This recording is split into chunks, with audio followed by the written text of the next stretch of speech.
ঘর বানানোর পরই চলে যাব। তোর মতো চোরকে আমি নিজের ঘরে আশ্রয় দিব, এটা ভাবলি কি করে? হ্যাঁ, দূর হ এখান থেকে, দূর হ বলছি। টনিপন, আমাকে আশ্রয় না দিলেও আমার এই ছোট্ট মেয়েটাকে একটু আশ্রয় দে, শুধুমাত্র আজকের এই রাতটুকুর জন্য। চোরের ছানা চোরই হয়, খাল কেটে আমি কুমির আর কুমিরের ছানা কাউকেই ঘরে আশ্রয় দিতে চাই না। চলে যাই এখান থেকে, দূর হ বলছি। এই বলেই টনি ওদের মা মেয়ের মুখের উপর দরজা বন্ধ করে দেয়।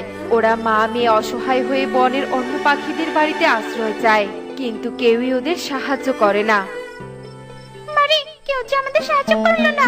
তুই আমার বুকেই থাক, ভয় পাস না মা, তোর কিছুই হবে না, আমি আছি তো। এভাবেই রাতটা কেটে যায়।